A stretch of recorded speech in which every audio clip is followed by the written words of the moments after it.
Across the ruins of Europe, church bells rang, rifles fired into the air, and banners proclaimed a day of liberation.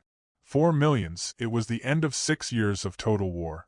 But for a certain group of young women standing in the shadows of German railway yards, this day meant something very different. Their uniforms were threadbare remnants of the Wehrmacht auxiliaries, the Helferinnen, their boots cracked, their hair unwashed after weeks of retreat. Some were barely 20, their faces still holding the remnants of youth beneath layers of soot and fatigue. They were secretaries, typists, radio operators, nurses, cogs in a military machine that had devoured their country and then collapsed in their hands. Now, with the Reich broken, they were herded into trains not for homecoming, but for captivity. The image was strange. Lines of women in gray-green skirts and jackets, dragging battered suitcases, stepping into the dark wooden boxcars that had once ferried troops to the front. Some clutched rosaries, others ration tins, some nothing at all. A girl from Hamburg whispered to her companion, "The Americans will not spare us. They will make examples." She had heard it from a Luftwaffe officer during the chaos of surrender. Another, taller, hardened by years of manning anti-aircraft searchlights, said nothing, but her jaw was set as if bracing for a blow. They had been told again and again that the Allies, especially the Americans, were not men but wolves. That captivity would mean degradation, cruelty, perhaps worse. The trains rumbled westward through a landscape of ruins. Charred towns drifted past like ghosts. Churches without steeples, bridges folded into rivers, skeletal factories where smoke still smoldered. Children waved from embankments, their faces thin as paper. At night, when the train stopped, the women huddled against one another for warmth, listening to the guards' boots outside and the occasional crack of gunfire in the distance. One woman, Anna, a former secretary from Munich, wrote in a small diary she had managed to keep, "We are being taken far. None knows where. My mother will think I am dead. Perhaps I will be." The journey ended not in a German camp but in the chaos of occupied ports. Bremen, Le Havre, Cherbourg, where ships waited under American flags. The women were marched to the gangways, past soldiers who watched them with expressions they could not read. Some looked curious, others indifferent. The women had expected snarls, insults, blows. Instead there was order, paperwork, lines. They were counted, tagged, divided into groups. It felt more like a strange bureaucracy than vengeance. Still, as the ship's engines groaned to life and the coastline of Europe shrank, dread settled into their bones. The Atlantic stretched wide and endless, and America, mysterious, distant, a land of myth and enemy caricature, waited on the other side. On board, seasickness gripped many. The bunks were stacked in steel holds, the air thick with salt and diesel. Food was issued on trays. Pale bread, slabs of meat, steaming mugs of coffee. The women stared in disbelief. For years they had eaten cabbage stalks, ersatz bread made of sawdust and barley, watery soup ladled from rusted cans. Some hesitated to eat, suspecting poison. Others devoured it, tears rolling down their faces at the taste of real bread. "They feed us like they feed themselves," whispered one, astonished. It was not kindness they expected, it was punishment. Yet here was a different reality, and it unsettled them more than cruelty might have. When at last the ships reached American shores, New York, Boston, New Orleans, the women gathered on deck, clutching the rails, gazing at skylines rising untouched by bombs. The Statue of Liberty loomed, an irony that drew no smiles. Crowds lined the piers, some jeering, some merely watching. The women were marched ashore under guard, their boots echoing on wooden plank. The air smelled different, cleaner, freer, salted by the ocean but untainted by the ash of war. For the first time, some realized how completely their world had collapsed. Germany was rubble. America was intact, prosperous, alive. Buses and trains carried them inland to camps built across the United States, Fort Oglethorpe in Georgia, Camp Ruston in Louisiana, and dozens more. The roads unfurled before them, flanked by green fields and towns where children rode bicycles and houses gleamed with white porches. To women who had watched their own cities burn under Allied bombs, the sight was almost incomprehensible. They whispered among themselves, was this truly the land of the monsters? Could this abundance be real? The Reich had promised victory and delivered ruins. The enemy they had been taught to hate seemed to live in another universe altogether. At the gates of the camps, their names were recorded, possessions catalogued, uniforms exchanged for plain work clothes. But before they could settle, there was one more step. The guards, firm but not brutal, directed them toward a building. Inside, steam hissed and water dripped. It was the delousing station, though the women did not yet know. Their hearts pounded. This could be humiliation, degradation, the cruelty they had been warned about. In the long line, whispers circled. "This is where they will make us suffer." One clutched her suitcase as if it were a shield, another crossed herself silently. The line moved slowly, and as each woman entered the tiled room, her expectations collided with reality. They were handed bars of soap. Real soap. Thick, white, heavy in the hand, smelling faintly of flowers. Towels followed, then clean garments. The showers released streams of hot water, washing away months of grime. Some women wept openly, the sound echoing off the tiles. Others laughed nervously, unable to believe it. For the first time in years, they felt clean, their hair free of lice, their skin freed of dirt. It was not humiliation but restoration. And it shook them to the core. Anna wrote again in her diary that night, her handwriting trembling across the page. "We were told we would be beaten, mocked, broken. Instead, we were given soap. How can this be?" She did not yet know that this moment, the simple act of washing, would remain etched in memory longer than the war itself. The women lay in bunks that night, hair still damp from the showers, wrapped in blankets that smelled faintly of starch and cotton. Outside, the American night hummed with crickets, far from the thunder of guns. They whispered to one another, their voices low but urgent, as if sharing a secret too fragile to be spoken aloud. Perhaps the enemy was not what they had been told. Perhaps there was something here that neither propaganda nor fear could explain. What awaited them in the days to come, food, work, encounters with Americans, would astonish them even further.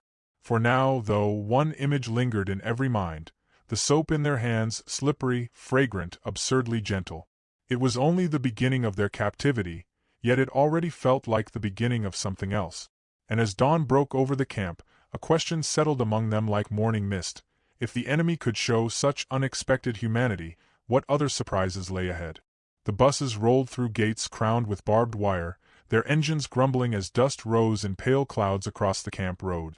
To the women inside, the sight was at once frightening and strangely orderly. Guard towers stood at intervals, soldiers lounged with rifles slung casually, and rows of barracks stretched neatly across the fields. This was not the gray brutality of a concentration camp. This was something bewilderingly different. The wooden buildings were painted, the paths swept, the fences intact but not menacing. The prisoners looked at one another, sharing silent glances that asked the same question: what world have we stepped into? When they were filed off the bus, each woman was handed a numbered tag. American officers moved with clipped efficiency, scribbling notes, stamping documents. The women stiffened, bracing for insults or harsh orders. Yet the guards spoke with calmness, their English tones softened by Southern drawls or Midwestern flatness. For many, the first shock came not from cruelty but from indifference. The Americans treated them not as monsters, nor as guests, but as something strangely ordinary, prisoners of war to be managed, catalogued, and housed. The delousing station had already unsettled them with its unexpected civility, but what followed was stranger still. After the showers, they were led into a mess hall. The long room smelled of coffee, fresh bread, and something frying in grease. The women froze in the doorway, disoriented by the smell alone. Tables stretched across the hall, laden with trays of food: boiled potatoes, carrots, beef stew, soft rolls gleaming with butter. Steam fogged the windows. The aroma was thick and overwhelming, an assault of abundance. One of the guards motioned them forward. Reluctantly, they stepped to the counter. A cook in a white apron dropped spoonfuls of stew onto tin plates, slid slices of bread across, filled mugs with coffee. The women accepted the trays as though handling explosive. Some could not meet the cook's eye. Others stared at the food, unsure if it was real. In Germany, the final winter of war had reduced meals to black bread made with sawdust, watery turnip soup, perhaps a scrap of horse meat if one was lucky. Now, in the enemy's camp, they were given more in one meal than they had seen in weeks. Anna, diary tucked safely under her mattress, sat with her tray at the long table. She dipped her spoon into the stew, watching the grease float on top, the chunks of meat glistening. Tentatively, she tasted it. Her eyes widened, and she pressed a hand to her mouth, as though ashamed. Around her, other women hesitated, then ate in silence broken only by the scrape of cutlery. For some, tears slid down their cheeks. One whispered, "My brothers starved in the snow, and here they feed us like this." It was not kindness they had been promised by their own leaders, but humiliation. And yet the humiliation never came. There were no taunts, no jeering. The guards paced slowly up and down, glancing at them with professional detachment. One young soldier, hardly older than the women themselves, even gave a crooked smile as he passed, as if to reassure them. The prisoners were unprepared for such contradictions. They had steeled themselves for cruelty, but this quiet civility was somehow more disturbing. In the days that followed, life in the camp revealed further shock. Each morning they were woken by a bell, issued breakfast, and assigned light duties. Some worked in kitchens, others in fields nearby, some in laundries where American uniforms were scrubbed and pressed. They were paid small wages in camp scrip, currency that could be used to buy items at the canteen. There, on wooden shelves, lay chocolates, cigarettes, pencils, even lipstick. The women stood before these goods as though at an altar. A bar of chocolate was a miracle, a tube of lipstick unthinkable. And yet, here, the enemy offered it in exchange for work. The irony was almost cruel. Back in Germany, their families scavenged for scrap. Cities lay in ashes, children picked through rubble for crust. Letters trickled in from home, if they arrived at all, filled with despair. One woman read aloud by candlelight, "We live in the cellar now, the house above destroyed. We boil weeds for soup. If you have anything, send it." She folded the paper with trembling fingers, knowing she could not send food back, only words. The gulf between their suffering homeland and the strange abundance of the camp widened with each passing day. Some began to feel shame heavier than chains. They were enemies, yet here they were fed, clothed, sheltered. The Reich had demanded their loyalty, sent them to man radios and spotlights, but gave them hunger and ruins in return. America, the sworn enemy, gave them soap and stew. This inversion gnawed at their souls, unspoken but ever present. At night they lay awake, listening to the crickets outside the barracks and wondering what it meant. Not all adjusted easily. A few resisted, refusing to eat, hoarding bread crusts under pillows, convinced the generosity was a trick. Rumors spread that the food might be drugged, that the soap contained some hidden poison. Yet day after day, nothing happened except the quiet routine of camp life. The body fattened, the skin cleared, the lice vanished. Slowly, suspicion yielded to reluctant acceptance. The Americans, too, watched with curiosity. Many guards had never seen German women before, only caricatures in propaganda. They were surprised to find them thin, exhausted, often frightened. Some were barely older than their sisters back home. One guard wrote in a letter, "They are not what we were told. They are girls, and they look at us as if waiting for a blow that never comes." And so the conflict deepened, not one of guns and trenches, but of perception. The women were forced to reconcile the enemy they had imagined with the reality before them. Each bite of bread, each bar of soap, each neutral word from a guard cracked the image they had been taught to believe. The war had ended, but in their minds another battle began, a battle between memory and reality, propaganda and truth. Anna captured it in her diary with painful clarity. To be treated with dignity by those we were told were beasts, it is harder than hatred. Hatred is easy, dignity is unbearable. Her words spoke for many. The women no longer feared being broken by cruelty. They feared being undone by kindness.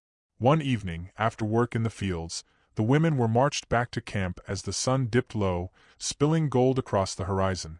The sky was vast, unmarred by smoke, and the air smelled of cut grass. It was a simple scene, yet it weighed on them more than the ruins of their homeland. Here was a land untouched, abundant, alive. The Reich had collapsed into rubble. America stood unscathed. And in that realization, a new unease took root. They had survived the first shock. The soap, the showers, the food. But something else was dawning, something more difficult to confront. For in the days ahead, it would not be physical survival that challenged them, but the slow, unsettling recognition that the enemy might be far more human and far more powerful than they had ever imagined. The weeks settled into a rhythm, and in that rhythm the women began to lose track of time. Morning bell, breakfast line, work detail, supper, lights out. Yet beneath the surface of routine, a strange transformation stirred.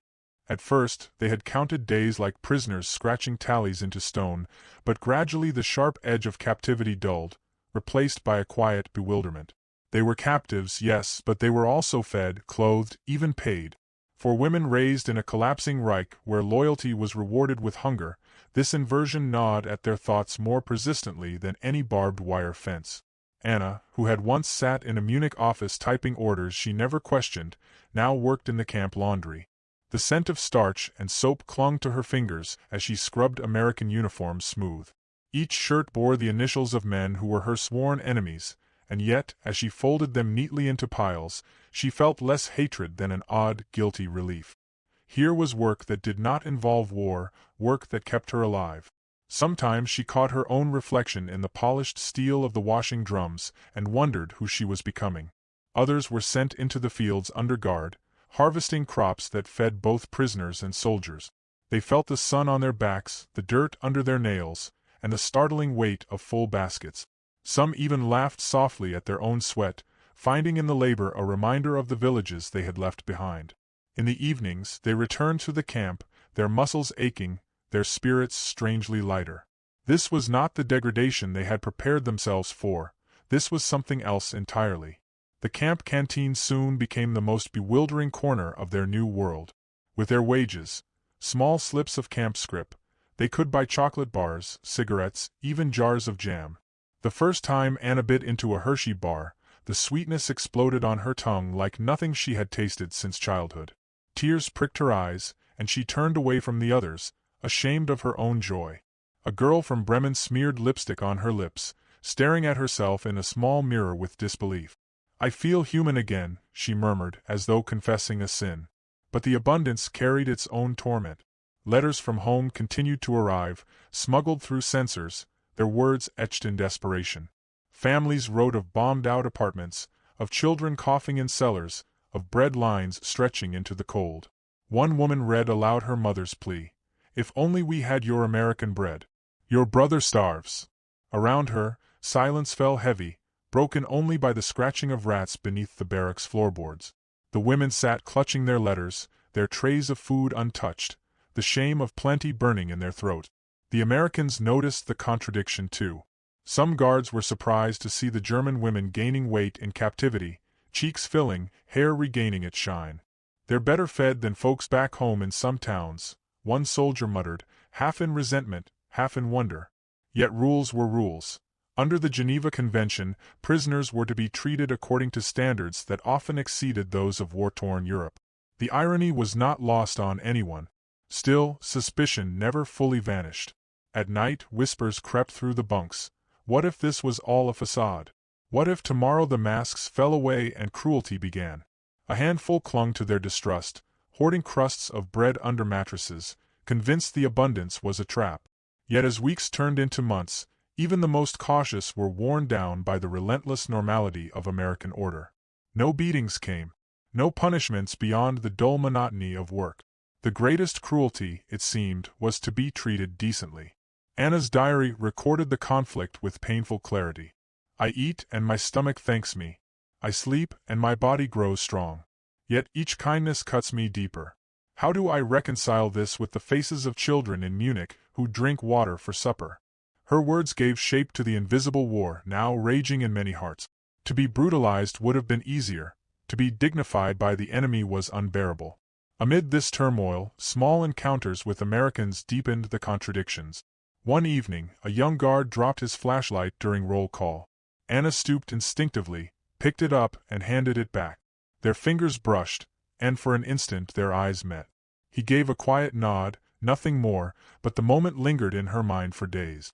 Another time, a soldier passing by the laundry hummed a tune, soft, rhythmic, unmistakably American. A girl from Cologne recognized the melody, laughed, and began humming along. For a brief second, two enemies shared a song across a gulf that the war had declared unbridgeable. Not all guards were friendly. Some looked at the women with open disdain, their gazes sharp with grief for brothers lost in Europe. Yet even their hostility rarely spilled into action. The women were not free, but neither were they brutalized. They existed in a liminal state, suspended between punishment and reprieve. It left them restless, uneasy, unable to anchor themselves in the certainty of hatred. And then came the day they were taken outside the wire for work detail in nearby towns. The women rode in trucks through American streets, their eyes wide at shops displaying goods in full windows, children chasing hoops down sidewalks, men reading newspapers on porches untouched by bombs. They smelled the sweetness of bakeries, saw rows of cars gleaming in sunlight, watched movie posters plastered on brick walls. To women whose last memories of Germany were cratered streets and charred ruins, the vision was overwhelming. America was not only intact, it was flourishing. That night, back in camp, the barracks buzzed with whispers. Did you see the cars? The bread, it was white. The houses, untouched. For some, the shock of America's abundance was intoxicating. For others, it was unbearable proof of Germany's collapse. The Reich that had promised them empire had left only ruins. The enemy had delivered the world of plenty. It was a truth too large to swallow, too sharp to ignore. The conflict, once external, now turned inward. In their hearts, loyalty battled with reality, pride with gratitude, hatred with reluctant admiration. It was not a clash of armies, but a slow erosion of belief. Each bar of chocolate, each hot shower, each glimpse of an unbroken American street chipped away at the fortress of propaganda. The women began to realize that the Reich had not only lied, it had stolen their vision of the world itself. As the crickets sang outside the wire and the camp lights glowed like pale moons, Anna lay awake, staring at the rafters. She thought of her family in Munich, of her mother boiling weeds for supper, of the rubble where her office once stood. She thought too of the American guard's nod, the chocolate melting on her tongue, the clean water streaming down her back. Between these images stretched an abyss she could not yet cross. But in her heart she knew that something within her was shifting, something irreversible. And as another dawn broke over the camp, gilding the barbed wire in gold, the women understood that survival was no longer the only question. The real challenge lay in confronting what their captivity revealed, about the enemy, about their homeland, and about themselves. Autumn leaves drifted across the camp yard, crisp and golden in the breeze. The season had turned, though time inside the wire felt strangely fluid, its passage marked less by calendars than by the rhythm of meals, work, and letters from home. Yet beneath the routine, something profound had taken root. For months, the women had lived with the shock of survival in America, their days filled with soap, bread, and baffling civility. But now came the harder reckoning, what all of this meant for who they had been, and who they might become. Anna sat on the barrack steps one evening, diary balanced on her knees. She wrote by the fading light, her words sharper than before, as though she could no longer contain the conflict churning within. I have eaten more in captivity than in all the winters of the Reich. I have slept without fear of bombs. And yet my heart is not at peace. What kind of world is it where the enemy shows more dignity than our own? Her handwriting trembled. She paused, hearing laughter from a nearby group of women. They were trading pieces of candy, teasing one another about lipstick shades, voices bright as though the war had never touched them. Anna envied them, but she could not join them. Her loyalty to her broken homeland weighed too heavily, even as it slipped through her fingers. The Americans, for their part, grew accustomed to their unlikely prisoners. Some guards stopped seeing them as symbols of an enemy regime and began to recognize them as individuals, frail, stubborn, bewildered, sometimes even charming in their awkward English attempts. A few guards shared cigarettes, passing them silently across the wire, a gesture more human than political. But for every act of quiet kindness there remained a distance. These were still the enemy, still prisoners, still reminders of lives lost overseas. The camp was never free of tension, only softened by routine. It was outside the wire, however, that the greatest revelations came. More frequently now, women were sent into American towns for labor, under escort but with more freedom than they had imagined possible. They picked cotton in fields, worked in canneries, or tidied municipal parks. Townsfolk watched them with curiosity, sometimes cold, sometimes warm, sometimes indifferent. Children gawked openly, pointing at the German girls, while shopkeepers peered from doorways. Yet what struck the women most was not hostility but normalcy. American life flowed unbroken. Cinemas lit their marquees, grocery stores displayed overflowing shelves, radios blared jazz and baseball scores. For women from cities where rubble had replaced boulevards, the sight was almost unbearable. One day, after hours of harvesting, Anna's group was given lunch in a church hall by local volunteers.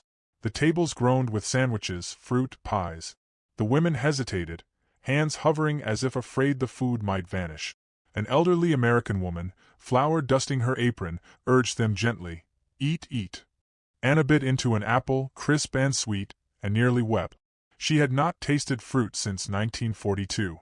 Across the table, another prisoner whispered, "This is paradise." But Anna only stared at the apple's white flesh, hearing her mother's voice in memory, "Save the peel for soup." The contrast nearly broke her. At night, back in the barracks, conversations grew heavier.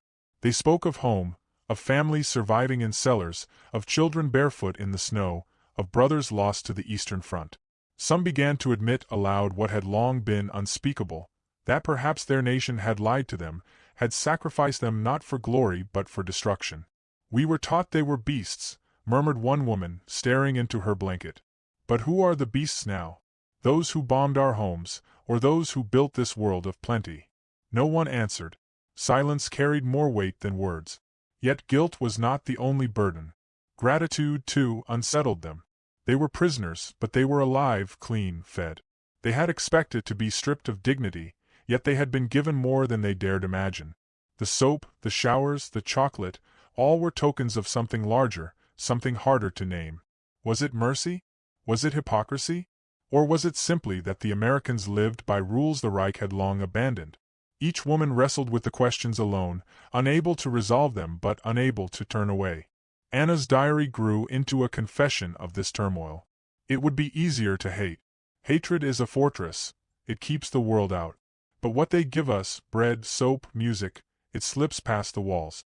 It demands we see them as human. And if they are human, then what becomes of all the blood, all the ruins, all the lies we swallowed? She closed the book one evening, unable to write more, her chest tight with something like betrayal. The guards, too, sensed the shift. They watched their prisoners laugh at American films shown in makeshift camp cinemas, saw them sing along, clumsily but earnestly, to songs on the radio. It was disarming, unsettling. One sergeant remarked to another, "You'd forget for a minute they were the enemy, if you didn't look at the uniforms." The comment carried a warning as much as wonder. War had demanded clear lines. Life blurred them. The greatest shock, however, lay not in food or work or glimpses of American streets, but in the mirror. The women's bodies changed. Their faces filled out, hair regained its luster, color returned to cheek.